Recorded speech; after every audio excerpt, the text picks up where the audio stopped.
在距离美国大选不足100天情况下，美国总统拜登公布最高法院改革提案，呼吁国会为最高法院的9名大法官设定任期限制，以及限制总统豁免权等。分析认为，拜登此举明显针对特朗普。与此同时，美国最新民调显示，哈里斯支持率已反超特朗普。美国总统拜登29号在奥斯汀的约翰逊总统图书馆发表讲话，纪念民权法案通过60周年。他表示，美国最高法院的极端主义正在破坏公众对该机构的信心，因此提议对最高法院进行改革，包括将大法官任期由终身制缩短为18年，制定对大法官具有约束力并且可执行的道德准则，以及一项主张总统在任期间的犯罪行为不享有豁免权的宪法修正案。And most recently and most shockingly, the Supreme Court established in Trump versus the United States a dangerous precedent. They ruled, as you know, that the President of the United States has immunity for potential crimes he may have committed while in office. Immunity. This nation was founded on the principle there are no kings in America. Each of us is equal before the law.No one is above the law. 拜登提出的3点改革法案与美国最高法院近期的动向针锋相对。就在7月1号，美国最高法院裁决认定美国总统在任期内的官方行为享有部分豁免权，这一条款被普遍认为将帮助前总统特朗普逃脱几乎所有的刑事诉讼。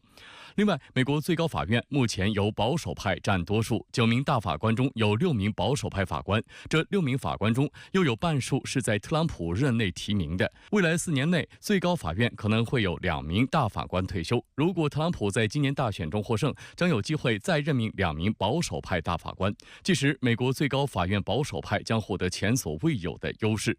拜登所在的民主党，其政治空间势必被大为压缩。有分析指，从美国最高法院近年来一系列的判案结果来看，美国的9名大法官在判案的时候以意识形态取向来办案，原本应该超然独立的司法权，已经成为美国国内党派权力斗争与政治斗争的工具，甚至是成为了个别党派与个别掌权者的打手与保护伞。Trump versus the United States. The court asserted it was making a ruling for the ages. That isn't true. The court made a ruling for one, a former president. No other president in our history has asked for this kind of immunity for criminal actions. And no president, no former president, not me, not one, should have been given any exception. 分析认为，在距离大选日不到100天的情况下，拜登对联邦最高法院改革的提议几乎不可能得到分歧严重的国会的批准。共和党众议院议长约翰逊称，该提案是一个危险策略，一到众议院就会死掉。特朗普也表示，该提案不会有结果。拜登自己也知道。据《环球时报》援引美国政治新闻网称，拜登的宪法修正案在处理实际问题上可能不会有任何进展，但他将联邦最高法院的裁决与特朗普联系了起来。近年来，美国最高法院急剧向右倾斜，做出废除堕胎权等一系列极具争议的判决，以及涉及终身大法官的一系列丑闻。根据最近的民调显示，有63%的美国民众认为最高法院的决定主要出于政治考量，54%的民众不赞同最高法院履行使命的方式。美国媒体分析指出，在任期仅剩6个月的时间点，拜登集中火力对准最高法院，一方面是为了留下个人的政治遗产，另一方面，最高法院废除堕胎权惹怒了众多美国女性，而叫停拜登政府的减免学生贷款计划则涉及4000万美国人。从这个角度看，拜登此举也是为哈里斯助攻，有助于扩大民主党票仓。Joe Biden's dropped out of the presidential race, but is not dropping his campaign against Donald Trump. In his first public engagement since calling his campaign quits, Biden proposed sweeping changes to the top court.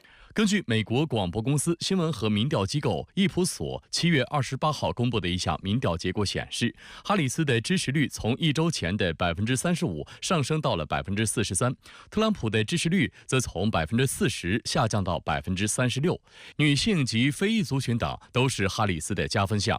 据 CNN 报道，最新的 SSRS 民调显示，在非裔选民中，哈里斯以78%对15%领先特朗普。面对来势汹汹的哈里斯，本计划停止举行大型户外集会的特朗普改变了这一策略，声称将举行更多户外集会。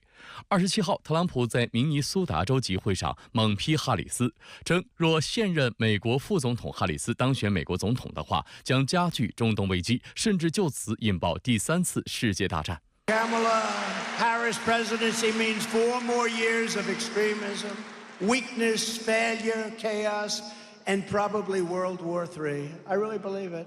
A Trump victory will bring back leadership, competence, common sense, and strength to the Oval Office. That's what we had. We had no wars.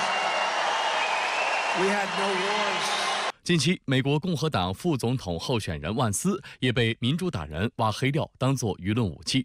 2021年8月，万斯竞选俄亥俄州联邦参议员期间，曾接受时任福克斯新闻主持人卡尔森采访。他当时宣称，美国实际上由民主党、企业寡头和一群无孩爱猫女士统治，他们对自己的生活和所做的选择感到痛苦，还想让这个国家的其他人也陷入痛苦。言论激怒了不少美国人。26号，万斯本人紧急为自己进行辩护，称他不是批评没有孩子的人，而是对民主党反家庭、反儿童行为的批评。It's the fact that the Democratic Party has become explicitly anti-family in some of their policies. In fact, you just heard Kamala Harris in a surfaced clip recently talk about how it was a bad idea to have kids because of climate change anxieties. 连特朗普也亲自下场灭火。当地时间7月29号，福克斯新闻发布了特朗普接受英格拉哈姆视角专访的视频。被主持人问及想对那些可能没有孩子的女性说什么时，特朗普表示：“我想很多人都喜欢家庭，但有时候却不随我们所愿。知道为什么吗？你没有遇到合适的人，或者你没有遇到任何人。”美国副总统哈里斯则趁热打铁。当地时间周二，哈里斯在亚特兰大举行造势集会上，频繁提及关于捍卫女性生育权等议题。And the freedom of a woman to make decisions about her own body.